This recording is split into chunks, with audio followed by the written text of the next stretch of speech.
ஏழு தலைமுறைகள் என்னும் புதினம் ஏ.ஜி. எத்திராஜுலு எழுதிய தமிழ் புதினம். இது 2001ஆம் ஆண்டில் வெளியானது. இது அலெக்ஸ் ஹெலி என்பவர் எழுதிய Roots the saga of an American family என்ற ஆங்கில நூலின் மொழிபெயர்ப்பு. ஆங்கில மூல நூல் 1967ஆம் ஆண்டில் வெளியானது. இது அமெரிக்காவில் வாழும் ஆப்பிரிக்க இன இளைஞனது பரம்பரை பற்றிய கதை. உங்களுக்காக இந்நாவலை வாசிப்பது ஆ. சங்கர். ஏழு தலைமுறைகள் நாவல். மொத்தமுள்ள 54 அத்தியாயங்களில் 39வது அத்தியாயம். ஜார்ஜுக்கு 3 வயது. அந்த சின்ன வயதிலேயே அவன் பெரிய மனுஷன் போல் அடிமைகளின் பேட்டையில் எல்லோருக்கும் உதவிட ஓடோடி போகிறான். சின்ன பயலே, ஜான் உயரம் இல்லாவிட்டாலும் எனக்கு தண்ணி சுமந்து வந்து கொடுக்கிறையா? காலி வாலி கூட உன்னால் தூக்க முடியாதடா என கூறி சிரித்தாள் மலிஜி. அவன் துளைத்தெடுக்கும் கேள்விகளால் கிஜி குழம்பி போகிறான். அம்மா, உன்னைப் போல் நான் ஏன் கருப்பாக இல்லை என்று அவன் ஒரு நாள் தாயை கேட்டான். கிஜிக்கு என்ன பதில் சொல்வதென்று தெரியவில்லை. யார் எந்த நேரத்தோடு பிறக்கிறாங்களோ அந்த நேரத்திலேயே இருப்பாங்க என்று ஏதோ சொல்லி வைத்தாள். அம்மா, என்னோட அப்பா யார்? அவர் எங்கே இருக்கிறார்? ஒரு நாள் கூட தென்படலையே என்றான் ஜார்ஜ் இன்னொரு நாள். கிஜி செயற்கையாக கோபித்து கொண்டு, நீ வாயை மூடுறியா இல்லையா என கத்தினாள். ஆனால் அடுத்த நிமிடமே அவனை தன் பக்கத்தில் படுக்கையில் படுக்க வைத்து கொண்டு வாடிப்போன அவன் முகம் கண்டு துயரத்தில் ஆழ்ந்து விட்டாள். பல விஷயங்களும் தெரிந்து கொள்ள வேண்டும் எனும் ஆவல் அவனுக்கு வெகு அதிகம். அவன் சிறுவனே ஆனாலும் நல்ல அறிவு. எதை சொன்னாலும் அவனுக்கு புரியும்படி சொல்ல வேண்டும். எதுவும் அவன் சின்ன மூளைக்கு பிடிபட வேண்டும். எனவே கிஜி அவனுக்கு தாத்தாவை பற்றி கூறினாள். உங்கள் தாத்தா எப்படி இருப்பார் தெரியுமோ? கருப்பாக உயரமாக இருப்பார். அவர் எப்போதுமே சிரிக்கவே மாட்டார். அவர்தான் உன்னுடைய தாத்தா. ஆப்பிரிக்காவிலிருந்து வந்தவர். ஜார்ஜ் தாய் சொன்னதை எல்லாம் பேராவலுடன் கேட்டான். தந்தையை ஆப்பிரிக்காவிலிருந்து கப்பலில் கொண்டு வந்ததையும், அவரை நேப்ளிஸ் என்னுமிடத்தில் இறக்கியதையும், அவரது காலை வெட்டிவிட்டதையும் கிஜி மகனுக்கு கூறினாள். ஜார்ஜின் முகத்தில் பல ஐயப்பாடுகள். தாத்தாவின் காலை ஏன் வெட்டினாங்கம்மா என்று கேட்டான். அவர் தன்னை பிடிக்க வந்தவர்களிலே ஒருவனை கொல்ல பார்த்தார். அவரை ஏன் பிடிக்க வந்தாங்கம்மா? ஓடி போகிற நீக்ரோக்களை பிடிப்பாங்க. எங்கிருந்து ஓடி போகிறாங்க? வெள்ளை துறைக்கிட்டே இருந்து. வெள்ளை துறைங்களை அவங்கள என்ன செஞ்சாங்க? கிஜிக்கு கோபம் வந்து விட்டது. போ இங்கிருந்து என ஜார்ஜ் மேல் சீறினான். அவனுக்கு தன் ஆப்பிரிக்க தாத்தாவை குறித்து இன்னும் எவ்வளவோ தெரிந்து கொள்ள வேண்டும் போல் இருந்தது. ஆப்பிரிக்கான்னா அது எங்கே இருக்கம்மா? ஆப்பிரிக்காவிலே சின்ன சின்ன பசங்க இருப்பாங்களா?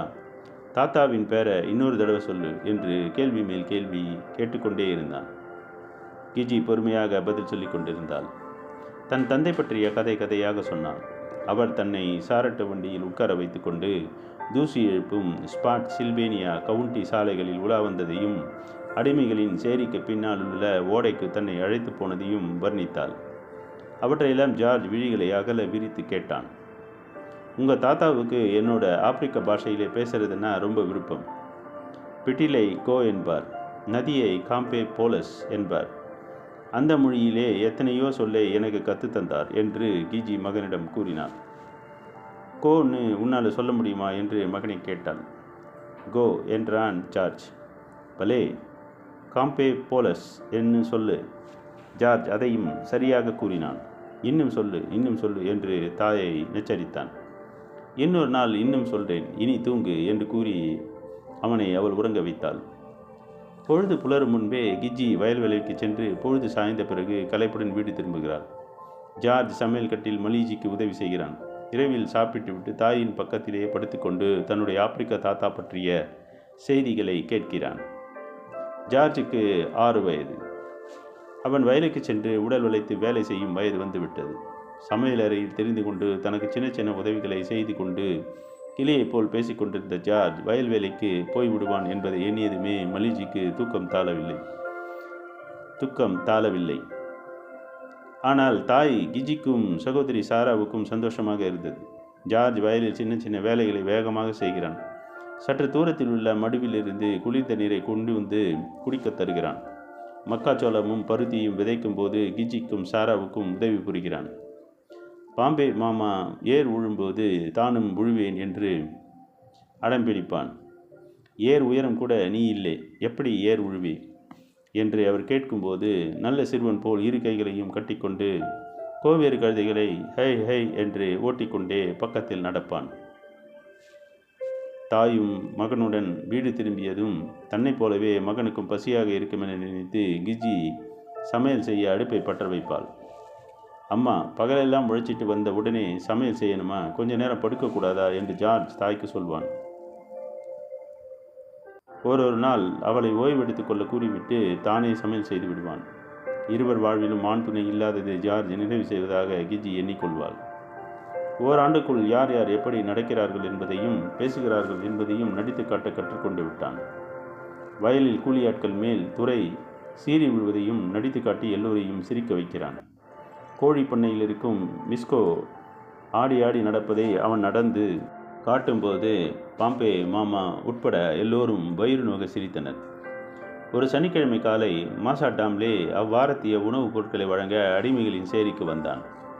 கிஜி, சகோதரி சாரா, பாம்பே மாமா, மலீஜி அனைவரும் தத்தம் குடிசை முன்னே அடக்கத்துடன் நின்றனர். ஜார்ஜ் ஒரு மூலையிலிருந்து ஒரு எலியை விரட்டி கொண்டு ஓடி வந்தவன் துரையை கண்டு நின்று விட்டான். மாசா செயற்கை கோபத்துடன், சாப்பாட்டு படி வாங்க நீ என்ன வேலை செய்கிறடா என காட்டமாக கேட்டான். 9 வயது நிரம்பிய ஜார்ஜ் தைரியமாக தலையை உயர்த்தி துரையை பார்த்து, உங்கள் வயலில் வேலை செய்கிறேன், இவங்களுக்கெல்லாம் நல்லுபதேசம் செய்கிறேன் மாசா என்றான். மாசா வியப்புற்றான். அப்படின்னா அந்த நல்லுபதேசம் எப்படி செய்கிறியோ கொஞ்சம் சொல்லு பார்க்கலாம் என்றான். ஐவரின் விழிகளும் சிறுவனையே நோக்கின. அவன் ஓரடி பின்னுக்கு சென்று கைகளை அதட்டியவாறு, பாம்பே மாமா துரையின் பன்றியை திருடி வந்து வச்சுக்கிட்டாருன்னு வச்சுக்கிங்க. உடனே நீங்கள் அந்த செய்தியை துரைக்கு சொல்லிடணும். மலீஜி அக்கா துரைசாணி அம்மாவோட மாமாவை எடுத்துகிட்டு போனான்னு வச்சுக்கோங்க. நீங்கள் உடனே துரைசாணிக்கு தெரிவிக்கணும்.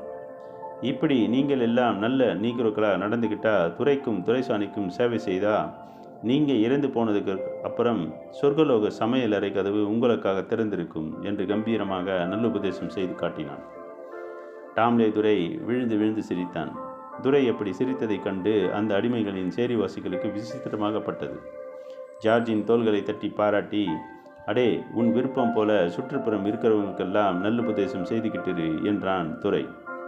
அவன் உணவுப் பொருட்களை கொண்டு வந்த கூடையை அங்கேயே வைத்துவிட்டு அவற்றை அவர்களிடையே பங்கிட்டு கொள்ளுமாறு சொல்லிவிட்டு மாசா ஜார்ஜை திரும்பி பார்த்து கொண்டே சந்தோஷமாக வீடு திரும்பினான்.